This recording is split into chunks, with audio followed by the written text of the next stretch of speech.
साथियों, आज हम जानेंगे वर्मी कंपोस्ट का खेत में सही इस्तेमाल कैसे करें, वर्मी कंपोस्ट का उपयोग किस प्रकार से किया जाए। नमस्कार, मैं अमित कुमार एक बार फिर से श्री श्याम इंडस्ट्रीज में आपका स्वागत करता हूं। साथियों, वर्मी कंपोस्ट का उपयोग आप खेत में किस प्रकार से कर सकते हैं।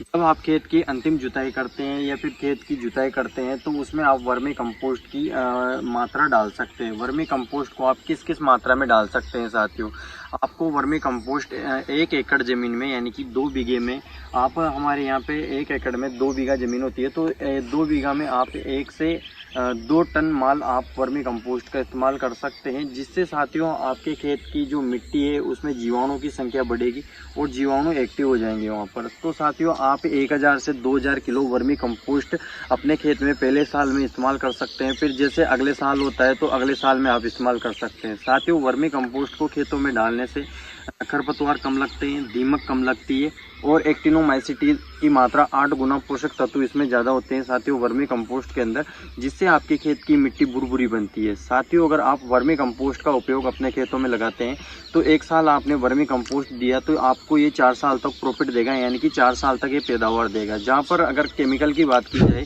यूरिया डीएपी जैसे रसायन अपन खेत में एक बार लगाते हैं तो अगले सीजन की जो भी क्रॉप अपन लगाएंगे उस क्रॉप के अंदर वापस हमें यूरिया डीएपी जैसे रसायनों की आवश्यकता होगी फसल को देने के लिए। यहीं अगर बात की जाए वर्मी कंपोस्ट के उपयोग को, तो वर्मी कंपोस्ट का उपयोग अगर अपन अपने खेत के फील्ड में करते हैं, जैसे आप मान लीजिए ETC कौन से भी क्रॉप लगाते हैं या कोई सी भी फसल लगाते हैं तो उसमें आप वर्मी कंपोस्ट का इस्तेमाल कर सकते हैं। वर्मी कंपोस्ट सभी फसलों के लिए बहुत ही लाभदायक, बहुत ही ज़्यादा बेनिफिशियल है। ये किसी भी प्रकार से किसी भी फसल को हानि नहीं पहुंचाता है। तो साथियों, आप वर्मी कंपोस्ट का खेतों में इस्तेमाल कीजिए। साथियों, वर्मी कंपोस्ट का उपयोग आप अपनी खेत की जो आखिरी जुताई करते हैं उसके साथ भी कर सकते हैं। मिट्टी में अच्छी तरीके से हमारा वर्मी कंपोस्ट मिलना चाहिए। यदि साथियों आप छना हुआ वर्मी कंपोस्ट लेते हैं या बिना छना लेते हैं तो आपको मिट्टी में डालने के बाद में उसको मिट्टी को अच्छे से कवर कर देना है, यानी कि ढक देना है, जिससे जो हमारी मिट्टी के जो डेले होते हैं, मिट्टी जो होती है वो वर्मी कंपोस्ट को मिट्टी की सतह से दबा दे, जिससे वर्मी कंपोस्ट में मॉइस्चर ना जाए। मॉइस्चर रहता है वर्मी कंपोस्ट में, तभी वर्मी कंपोस्ट अच्छे से रिजल्ट दे पाता है।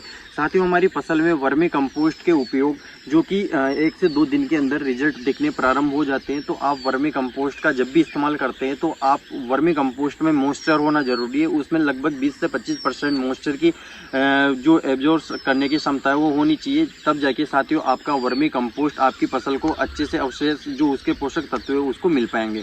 साथियों, वर्मी कंपोस्ट का अगर आप खेतों में इस्तेमाल करते हैं तो वहाँ पे जीवाणुओं की संख्या बढ़ती है और जो आपकी फसल होती है उसकी जो पत्तियाँ होती है उसमें भी काफ़ी अच्छी ग्रोथ देखने को मिलती है। फसल का जो जड़ें होती है, फसल की जो फसल हो गई, ETC किसी भी प्रकार की फसल और इत्यादि प्रकार के प्लांट हो गए जिनमें वर्मी कंपोस्ट का यदि आप इस्तेमाल करते हैं तो उनकी जो जड़ें होती है उनमें काफ़ी अच्छी बढ़वार देखने को मिलती है। तो साथियों, आज आपने जाना, मैंने आपको बताया वर्मी कंपोस्ट का इस्तेमाल कैसे करते हैं, वर्मी कंपोस्ट का उपयोग कैसे करते हैं। तो साथियों, आप अपने खेत के अंदर वर्मी कंपोस्ट का इस्तेमाल करते हैं तो आप इस प्रकार से आप वर्मी कंपोस्ट का खेतों में इस्तेमाल कर सकते हो। और वर्मी कंपोस्ट अगर आप खेत में डालते हैं तो रेगुलरली आपको 3-4 साल तक प्रोडक्शन देगा। यदि साथियों मेरे द्वारा बताई गई जानकारी आपको अच्छी लगी हो तो इसे ज़्यादा से ज़्यादा सभी किसान साथियों तक शेयर कीजिए और बेल आइकन प्रेस कर दीजिए, जिससे अगले आने वाली वीडियो की नोटिफिकेशन आप तक पहुंच सके। और साथियों, आपने अभी तक हमारा चैनल सब्सक्राइब नहीं किया तो जल्दी से कर लीजिए और इंस्टाग्राम के थ्रू आप हमारी वीडियोस ज़रूर देखिए। साथियों, आपको वहां पे हम इंस्टाग्राम के थ्रू भी आपको जानकारी देने की प्रयास करते हैं। और साथियों, जो भी किसान जैविक खेती से, वर्मी कंपोस्ट से या गो आधारित खेती से जुड़ना चाहते हैं तो आप हमारा Shri Shyam vermicompost farm प्रशिक्षण केंद्र ज्वाइन कर सकते हैं। आपको यहाँ पे वर्मी कंपोस्टिंग की और A to Z सभी प्रकार की जैविक खेती की जानकारियाँ दी जाती है। शुक्रिया साथियों, धन्यवाद। जय श्री श्याम।